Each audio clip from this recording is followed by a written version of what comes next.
Hello friends, my name is Pavan Garg और आज हम फ्लूइड के अंदर नेक्स्ट टॉपिक पढ़ेंगे विस्कोसिटी के बारे में। ठीक है, तो सबसे पहली चीज़ कि ये विस्कोसिटी होता क्या है। ठीक है, तो विस्कोसिटी को हम ये कह सकते हैं कि it is the fluid friction. Simple language में हम समझें तो it is the fluid friction. ठीक है, जैसे आपने फ्रिक्शन के बारे में पढ़ा था, फ्रिक्शन क्या होता है? तो फ्रिक्शन होता है कि भाई जब भी एक सरफेस दूसरी सरफेस पे स्लाइड करने की कोशिश करती है या करती है, एक्चुअली स्लाइड करती है, तो उस केस में दोनों सरफेस के बीच में एक फोर्स लगता है जो उनकी रिलेटिव मोशन को रोकने की कोशिश करता है। उस फोर्स को हम फ्रिक्शन कहते थे। ठीक है, इसी तरह से फ्लूइड में भी होता है। अगर मान लो मैं बात करूँ फ्लूइड के अंदर कि सपोज करो कि यहाँ पर ये आपका एक बेसमेंट है, मतलब एक कोई भी रिवर है, रिवर का बेस इस जगह पर है, सरफेस जो ग्राउंड सरफेस है वो यहाँ पर है, इसके ऊपर रिवर फ्लो कर रही है। ठीक है, तो जब रिवर इसके ऊपर फ्लो करेगी तो ध्यान से अगर हम सोचें तो वाटर के जो मॉलिक्यूल इस सरफेस के टच में है वो तो स्टैग्नेंट होंगे। स्टैग्नेंट मतलब रुके हुए, तो वो वाले जो मॉलिक्यूल्स है वो तो रुके हुए रहेंगे, यानी उनकी वेलोसिटी कितनी हो गई? जीरो। भाई रुके हुए क्यों? रुके हुए हैं तभी तो ये सरफेस गीली हो रही है। अगर मान लो सरफेस गीली हो रही है, इसका मतलब कुछ पार्टिकल तो उससे चिपके हैं ना, और अगर उससे चिपके यानी उसकी वेलोसिटी कितनी है? जीरो। अच्छा, अब अगर मैं इससे ऊपर वाले पार्टिकल की बात करूं कि भाई एक एक पार्टिकल की वेलोसिटी ड्रॉ कर रहा हूं, ऐसा फ्लो पूरा चलता जा रहा है। ठीक है, तो एक पार्टिकल जो कि बिल्कुल इसके कॉन्टेक्ट में है वो तो रुका हुआ है, इससे ऊपर वाला पार्टिकल है तो वो कुछ वेलोसिटी से, वो थोड़ी सी वेलोसिटी होगी, इससे ऊपर वाले पार्टिकल की उससे थोड़ी ज़्यादा वेलोसिटी होगी, इससे ऊपर वाले पार्टिकल की और ज़्यादा वेलोसिटी होगी, इससे ऊपर वाले पार्टिकल की और ज़्यादा। इस तरह से सबसे ज़्यादा वेलोसिटी से कौन सा चल रहा होगा? बिल्कुल सरफेस वाला पार्टिकल। ठीक है, ऊपर की सरफेस वाला पार्टिकल जो हमें दिखाई देता है। तो अगर मान लो कहीं भी फ्लूइड का फ्लो चल रहा है, ठीक है, तो बेसमेंट वाला पार्टिकल चिपका हुआ है यानी रुका हुआ है, और जो ऊपर ही ऊपर हमें दिखाई दे रहा है वो पार्टिकल सबसे तेज चल रहा होगा। अच्छा, अब ध्यान से सोचे तो इस प्रोसेस में हो क्या रहा है कि ये जो पार्टिकल रुका हुआ है वो अपने ऊपर वाले पार्टिकल को रोकने की कोशिश करेगा। भाई उसका पार्टिकल जो है वो जा रहा था, ये इसको रोकने की कोशिश करेगा। रोकने के लिए ये अपोजिट डायरेक्शन में फोर्स लगाएगा। उस फोर्स को हम क्या बोलते हैं? फ्लूइड फ्रिक्शन या विस्कस फोर्स, और इस टेंडेंसी को हम बोलते हैं विस्कोसिटी। तो ये जो विस्कस फोर्स है उसकी वजह से ही इससे ऊपर वाले पार्टिकल की वेलोसिटी थोड़ी सी इससे ज़्यादा रहेगी, उससे ऊपर वाले की इससे थोड़ी ज़्यादा, उससे ज़्यादा, इससे ज़्यादा, और टॉप मोस्ट वाले की सबसे ज़्यादा वेलोसिटी होगी। अब अगर मैं बात करूं कि भाई इसका मतलब ये हुआ कि इसमें एक टर्म हम डिफाइन कर सकते हैं, उसको बोलते हैं velocity gradient. Velocity gradient, gradient मतलब स्लोप या यू कह सकते हो चेंज, रेट ऑफ चेंज। ठीक है, तो वेलोसिटी का रेट ऑफ चेंज, लेकिन किसके साथ? ठीक है, तो from the base to the top क्या चेंज हो रहा है? डिस्टेंस चेंज हो रही है। इस डिस्टेंस के साथ वेलोसिटी में चेंज आ रहा है। ठीक है, बिल्कुल बेस पर वेलोसिटी जीरो, उससे ऊपर वाले की थोड़ी ज्यादा, तो डिस्टेंस के साथ वेलोसिटी में चेंज आ रहा है। इसलिए हम वेलोसिटी ग्रेडियंट को कैसे डिफाइन करेंगे? Change in velocity upon distance. मान लो इसको मैंने डेल्टा एक्स या डेल्टा वाई से रिप्रेजेंट कर दिया, तो ये आपके एक्स ऊपर की तरफ बढ़ रहा है। तो मैंने क्या किया कि भाई यहाँ से यहाँ तक का एक एलिमेंट सेलेक्ट कर लिया डेल्टा एक्स डिस्टेंस पर। इसकी वेलोसिटी मान लो कि भाई वी डैश थी, यहाँ की वेलोसिटी वी थी, तो डेल्टा वी कितना हो जाएगा? V dash minus V. ये वेलोसिटी में चेंज आ गया, और पर यूनिट लेंथ इन या per unit change in height, per unit change in height कितना वेलोसिटी में डिफरेंस आ रहा है, इसको हमने क्या नाम दिया? Velocity gradient. ठीक है, तो मेरे ख्याल से वेलोसिटी ग्रेडियंट अपन को समझ में आ गया। अब बात करते हैं कि और फ्रिक्शन, जो फ्लूइड फ्रिक्शन लग रहा है वो किस पर डिपेंड करेगा? तो भाई सीधी सी बात है, जितना एरिया ज़्यादा होगा उतना ही फ्लूइड फ्रिक्शन ज़्यादा लगेगा, क्योंकि ज़्यादा मॉलिक्यूल्स एक दूसरे के कांटेक्ट में आएंगे। ठीक है, तो जो फ्लूइड फोर्स होता है या फ्लूइड फ्रिक्शन फोर्स होता है वो डायरेक्टली प्रोपोर्शनल होगा area of the contact surface, area of the contact surface. ठीक है, यानी कि अगर मैं इसकी 3 डायमेंशन इमेज बनाओ तो इस तरह की जो भी सरफेस होगी, पूरी जो भी लेयर है उस लेयर का एरिया और डायरेक्टली प्रोपोर्शनल होगा delta we by delta x, यानी वेलोसिटी ग्रेडियंट के। अब जब प्रोपोर्शनलिटी साइन हटेगा, ठीक है, तो एक कांस्टेंट आएगा, उस कांस्टेंट को हम कोफिशिएंट ऑफ विस्कोसिटी कहते हैं, यानी F equal to eta A delta we by delta X. F equal to eta A delta we by delta X, ये आपके टोटल विस्कस फोर्स की वैल्यू आएगी। अच्छा, लेकिन ये विस्कस फोर्स लगेगा किधर? तो अपन ने पढ़ा था भाई, जो विस्कस फोर्स है वो क्या कर रहा है? फ्रिक्शन की तरह काम कर रहा है, यानी कि इस वेलोसिटी को रोकने की कोशिश कर रहा है। तो इसका मतलब ये हुआ कि जैसे जैसे वेलोसिटी बढ़ रही है, फोर्स उससे अपोजिट डायरेक्शन में लग रहा है, तो हम क्या लगा देंगे यहाँ पर? माइनस लगा देंगे। ठीक है, तो फ्लूइड फ्रिक्शन फोर्स, जो इसको हम विस्कस फोर्स बोल रहे हैं, वो होगा minus eta A delta we by delta x. ठीक है, तो यहाँ तक अपन को समझ में आया कि भाई विस्कस फोर्स होता क्या है। तो विस्कस फोर्स फ्लूइड की लेयर्स को एक दूसरे पर स्लाइड करने से रोकने वाला फोर्स है।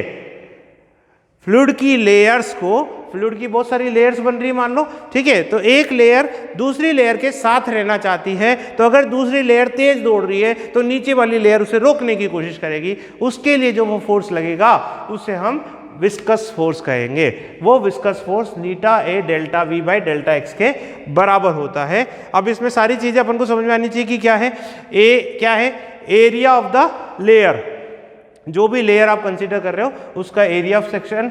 डेल्टा वी मतलब वेलोसिटी में चेंज, किसी भी एक लेयर से दूसरी लेयर में कितना वेलोसिटी में चेंज आ रहा है, या यूँ कह सकते हैं कि एक पर्टिकुलर डिस्टेंस अगर आप कंसीडर कर रहे हो तो टोटल चेंज इन वेलोसिटी कितना आ रहा है, अपॉन डेल्टा एक्स, कितनी डिस्टेंस में आपने ये चेंज कैलकुलेट किया है। ठीक है, तो F equal to minus eta A delta we by delta x. Eta क्या कहलाएगा? तो नीटा कहलाएगा कोफिशिएंट ऑफ विस्कोसिटी। नीटा क्या कहलाएगा? Coefficient of viscosity, coefficient of viscosity, ये कहलाएगा नीटा। अब इससे हम नीटा की वैल्यू निकालना चाहे तो क्या आ जाएगा? ये F into delta x by delta we upon area.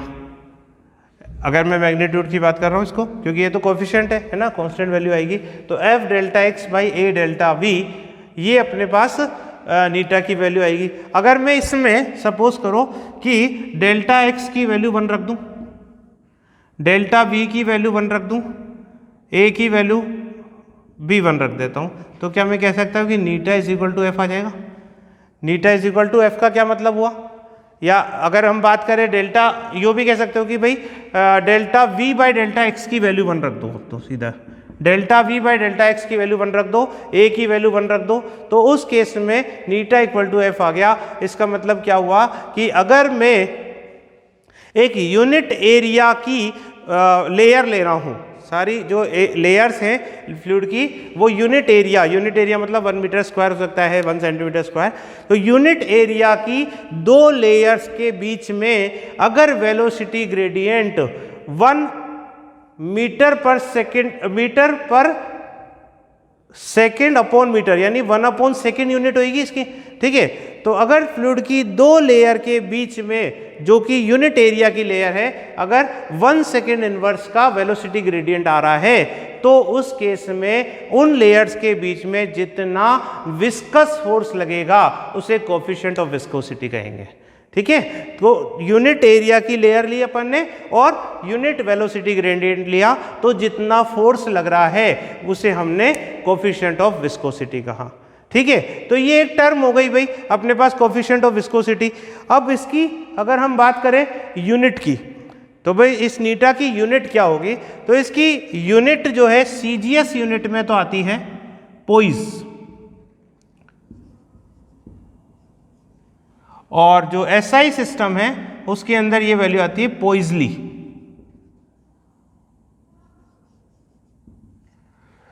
पोइज and पोइजली।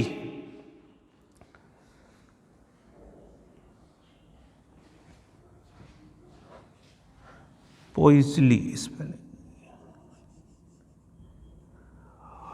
और इसको हम डेकापोइस भी बोलते हैं। 1 डेकापोइस इज इक्वल टू 10 पोइस। तो पोइस एंड पोइजली इसकी यूनिट होती है, और पोइजली को हम डेकापोइस भी बोल सकते हैं। ठीक है, तो ये अपने पास विस्कोसिटी के बारे में हुआ, इसको नोट कर लें अपन। अब आते हैं हम टाइप्स ऑफ फ्लो में। टाइप्स ऑफ फ्लो में हम एक पहला केस लेते हैं स्ट्रीमलाइन या स्टेडी फ्लो। स्ट्रीमलाइन या स्टेडी फ्लो किसको कहते हैं कि मान लो किसी पाइप या किसी भी होज के थ्रू फ्लूइड का फ्लो चल रहा है।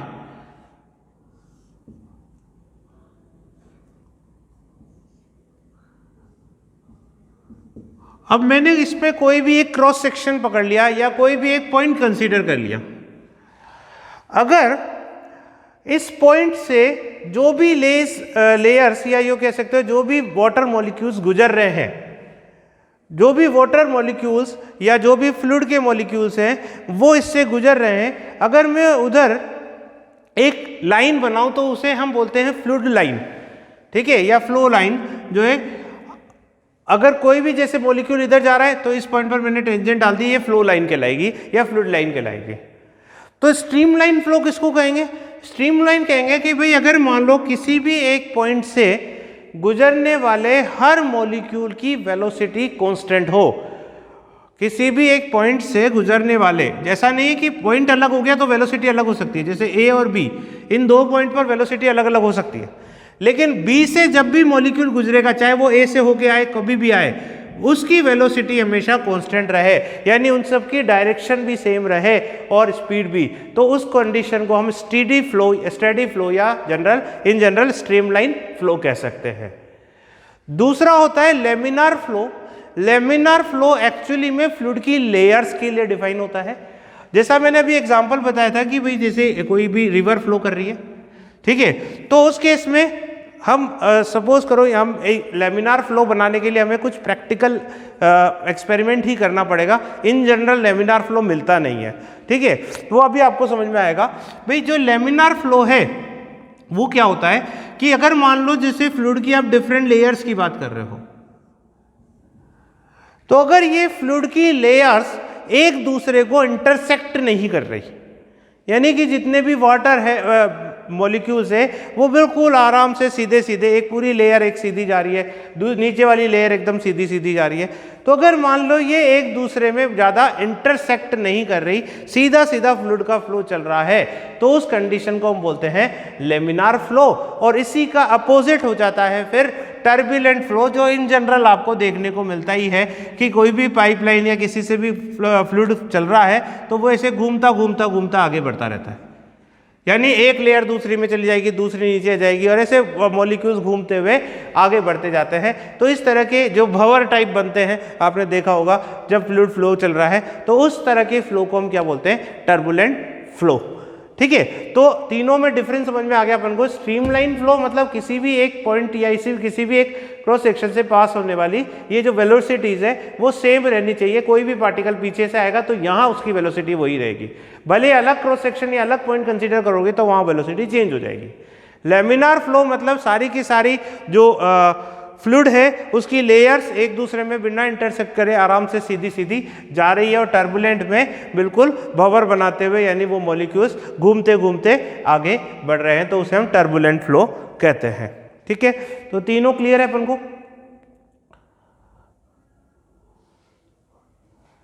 अब ये कब लेमिनार होगा, कब टर्बुलेंट होगा, ठीक है, इसके लिए एक नंबर डिफाइन करते हैं जिसको हम बोलते हैं रेनॉल्ड नंबर। तो इसको मिटा देते हैं। अब ये जो रेनॉल्ड नंबर है, ठीक है, वो क्या होता है इसको समझते हैं। तो रेनॉल्ड नंबर एक कांस्टेंट है बेसिकली, जो ये डिफाइन करता है कि भाई कब फ्लूइड का फ्लो लेमिनार होगा और कब फ्लूइड का फ्लो टर्बुलेंट होगा। तो ये एक साइंटिस्ट के नाम पर पड़ा है, ठीक है, एक्चुअली इसको रेनॉल्ड, साइंटिस्ट का नाम है रेनॉल्ड का नंबर। तो रेनॉल्ड साइंटिस्ट था, ठीक है, उन्होंने बताया कि जब भी कोई फ्लूइड फ्लो कर रहा है तो जो उसकी वेलोसिटी है वो are Neeta upon rho D के बराबर होती है, यानी जो उसकी वेलोसिटी है वो are Neeta upon rho capital D के बराबर होती है। ठीक है, इसमें नीटा क्या है अभी अपन ने पढ़ा, नीटा जो है वो कोफिशिएंट ऑफ विस्कोसिटी है, रो उस फ्लूइड की डेंसिटी है जो फ्लो कर रहा है, और डी उस पाइप का डायमीटर है जिसमें ये फ्लो कर रहा है।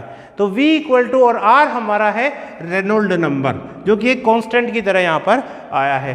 तो इससे हम R की वैल्यू निकाल सकते हैं। R की वैल्यू कितनी हो जाएगी, V into rho D upon eta, V into rho D upon eta, ये रेनॉल्ड नंबर की वैल्यू हो जाएगी।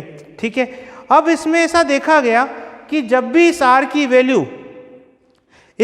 वैल्यू अगर लेस देन 2000 आ रही है, इस R की वैल्यू सपोज करो कि भाई लेस देन 2000 आ रही है, तो उस केस में ये लेमिनार फ्लो कहलाता है।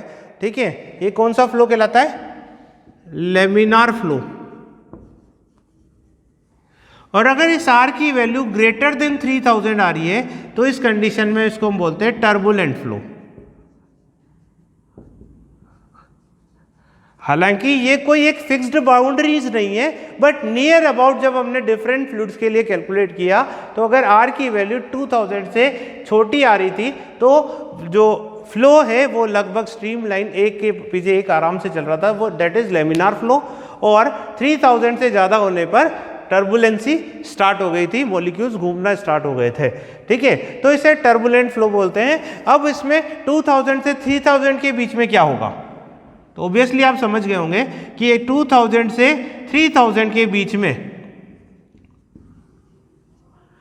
ये लेमिनार से टर्बुलेंट की तरफ शिफ्टिंग चल रही होगी। ठीक है, ये इसमें दोनों तरह के फ्लो होंगे, यानी कि बेसिकली कुछ पार्ट लेमिनार से शिफ्ट होता हुआ पूरी तरह से टर्बुलेंसी में कन्वर्ट होगा। तो वो जो रीजन है वो 2000 से 3000 का रीजन होगा। ठीक है, तो कैपिटल R अपन को समझ में आया, इसको मिटा देते हैं। स्टोक्स लॉ बेसिकली जो अपन ने अभी विस्कस फोर्स की बात की थी उसी पे बेस्ड है। तो स्टोक्स लॉ क्या कहता है कि कोई भी अगर स्फेरिकल बॉडी की बात करें अपन, तो कोई भी स्फेरिकल बॉडी जब किसी भी फ्लूइड रीजन में, या फ्लूइड रीजन एयर भी हो सकता है, अपन ने पढ़ा था भाई फ्लूइड का मतलब लिक्विड और गैस दोनों आते हैं, तो अगर किसी भी फ्लूइड रीजन में कोई भी स्फेरिकल बॉडी v वेलोसिटी से मूव कर रही है, तो उस पर फ्लो से अपोजिट डायरेक्शन यानी वेलोसिटी से अपोजिट डायरेक्शन में एक फोर्स लगेगा। ठीक है, जो विस्कस फोर्स कहलाता है। ठीक है, और उस विस्कस फोर्स की value 6 pi eta R V के बराबर होती है, जहां आर क्या है, इसका रेडियस है, v वो स्पीड है जिससे ये चल रहा है, और नीटा को अपन जानते हैं कोफिशिएंट ऑफ विस्कोसिटी। तो कोई भी बॉडी अगर मान लो किसी फ्लूइड में मूव कर रही है, तो उस पर वेलोसिटी से अपोजिट डायरेक्शन में एक फोर्स लगेगा जो कि 6 पाई नीटा आर वी के बराबर होगा। ठीक है, अब अगर मैं बात करूं कि चलो भाई ये नीचे v वेलोसिटी से आ रही थी, ये फोर्स तो लग गया, किसकी वजह से लगेगा, फ्लूइड फ्रिक्शन की वजह से। जैसे मान लो एयर में आपने एक चीज़ नोटिस की होगी कि जैसे जो पानी है, जब बारिश होती है तो पानी की जो बूंदें हैं वो कहाँ से आती है, ठीक है, जो क्लाउड है वहाँ से वाटर ड्रॉपलेट आ रही है। अब जो क्लाउड से वो वाटर ड्रॉपलेट आती है, तो सोच के देखो कि अगर अपन एनर्जी कंजर्वेशन लगाएं या v² = u² + 2as लगाएं, तो वो तो बहुत दूर से आ रही है। अगर इतनी दूरी से वो हमारे सर पर गिरे तो उनकी वेलोसिटी तो बहुत ज़बरदस्त हो जानी चाहिए, और अगर उसका मास थोड़ा भी है, मास तो होगा ही कि वाटर है, ठीक है, मास इनटू वेलोसिटी यानी मोमेंटम ज़बरदस्त हो जाना चाहिए। तो ऐसा देखा गया कि उसका मोमेंटम इतना ज़्यादा हो सकता है कि वो हमें काफ़ी हर्ट कर सकता है, लेकिन हम बारिश में तो आराम से भीगते हैं, हमें हर्ट तो नहीं करता। तो उसका रीज़न क्या है वो आप इसके थ्रू समझोगे कि भाई ऐसा क्यों हो रहा है। तो उसका रीजन है एक्चुअली ये viscous force which is proportional to velocity. ठीक है, जितना स्पीड तेज होती जाएगी उस पानी की ड्रॉपलेट की, जब वो नीचे आएगी तो एयर का जो विस्कस फोर्स है वो भी बढ़ना चालू हो जाएगा, क्योंकि फोर्स तो डायरेक्टली प्रोपोर्शनल टू स्पीड है। तो जितनी स्पीड बढ़ेगी विस्कस फोर्स भी बढ़ेगा। इसके अलावा सोचे तो और कौन कौन से फोर्स लग रहे हैं भाई, सीधी सी बात है, जब ये बॉडी नीचे आ रही है तो एक फोर्स लग रहा होगा mg, जो कि इसका वेट है, और दूसरा फोर्स लग रहा होगा इस पर एयर का बॉयंट फोर्स, क्योंकि एयर भी तो फ्लूइड है और किसी भी बॉडी को जब फ्लूइड में डुबाया जाता है तो बॉयंट फोर्स लगता है, वो किधर लगेगा, ऊपर की तरफ। तो बॉयंट फोर्स और विस्कस फोर्स, ठीक है, इसको FV से डिनोट कर देते हैं। विस्कस फोर्स, बॉयंट फोर्स दोनों ऊपर की तरफ लग रहे हैं, mg नीचे की तरफ लग रहा है।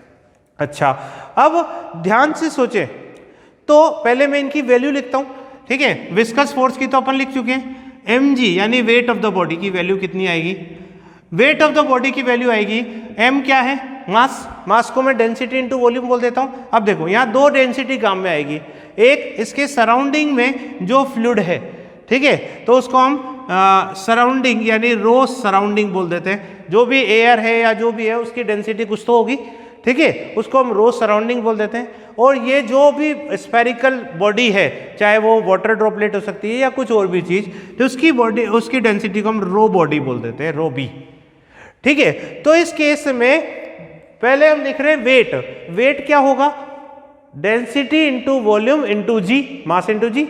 मास को मैं डेंसिटी इंटू वॉल्यूम लिख रहा हूं, पर डेंसिटी किसकी, जो भी बॉडी आ रही है, यानी रो बी इंटू इसका वॉल्यूम कितना हो जाएगा, स्फेरिकल बॉडी ले रहे हैं 4/3 पाई r³ इंटू जी, ये हो जाएगा वेट। विस्कस फोर्स अपन जानते ही है ना। इसके अलावा तीसरा कौन सा है, बॉयंट फोर्स।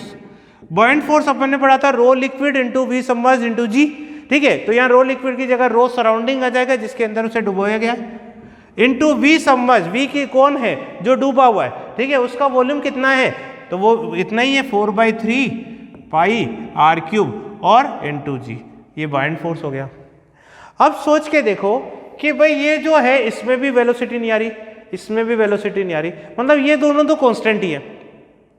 लेकिन जैसे जैसे ड्रॉपलेट या जो भी स्फेरिकल बॉडी है नीचे आएगी, वैसे वैसे उसकी स्पीड बढ़ेगी। भाई शुरुआत में तो बॉयंट फोर्स कम होगा, ठीक है, mg जो है वो ज्यादा है, तो उस केस में इसकी स्पीड बढ़ती जा रही है नीचे आने पर जैसे जैसे स्पीड बढ़ेगी ये नंबर बढ़ना चालू कर देगा, यानी कि FV विस्कस फोर्स जो है वो बढ़ना चालू कर देगा। तो कभी ना कभी ऐसा भी होगा जब ये दोनों मिलके इसको बैलेंस कर देंगे, और जहां भी ये दोनों मिलके इसको बैलेंस कर देंगे, अब वेलोसिटी और नहीं बढ़ सकती, क्योंकि नेट फोर्स 0 हो गया। नेट फोर्स 0 हो गया यानी वेलोसिटी कांस्टेंट हो गई, और वो जो वेलोसिटी कांस्टेंट हो गई, ठीक है, after some time velocity become constant, that constant velocity is known as terminal velocity. क्या कहलाती है, टर्मिनल वेलोसिटी, जिसको हम VT से डिनोट करते हैं। तो जब टर्मिनल वेलोसिटी आ जाएगी तो फिर उस केस में अब वेलोसिटी और नहीं बढ़ेगी, यानी अब और मोमेंटम नहीं बढ़ रहा, इसलिए हम आराम से उस बारिश को झेल जाते हैं, कोई दिक्कत नहीं आती, ठीक है। तो व्हेन V बिकम VT क्या होगा, viscous force plus buoyant force will balance the weight of the body, यानी कि हम कह सकते हैं 6 pi eta RV plus buoyant force कितना था, rho surrounding into 4/3 pi r³ into g must be equal to weight, that is rho body into 4/3 pi r³ into जी।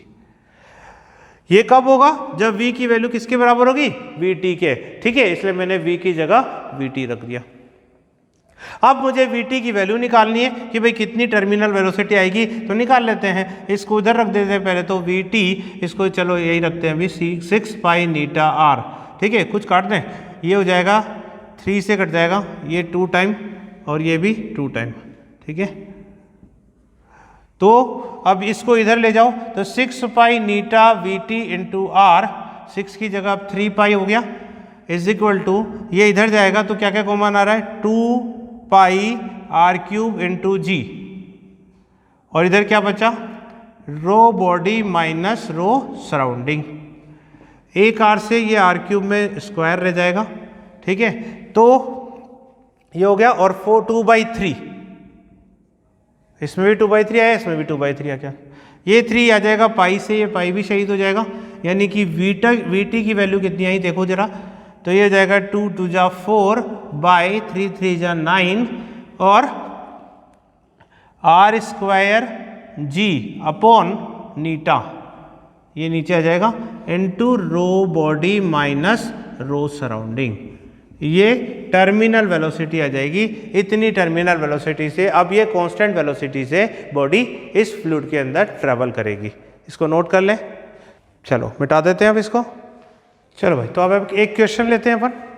इसमें हमें दिया हुआ है कि भाई एक आयरन की बॉल है जो किसी ऑयल मीडियम में, फिर ऑयल का टैंक मान लो, उस ऑयल के टैंक में आपने आयरन की बॉल को गिराया नीचे। ठीक है, ऑब्वियसली वो आयरन की बॉल नीचे की तरफ ट्रेवल करेगी और उसकी वेलोसिटी बढ़ती जाएगी।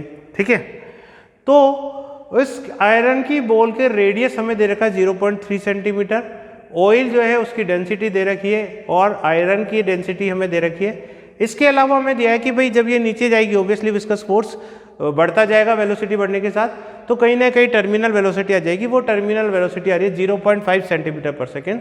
आपको कोफिशिएंट ऑफ विस्कोसिटी यानी नीटा की वैल्यू निकालना है। ठीक है, तो अब क्या करें, तो नीटा इज इक्वल टू अपन ने क्या लिखा था, v terminal velocity is equal to 2/9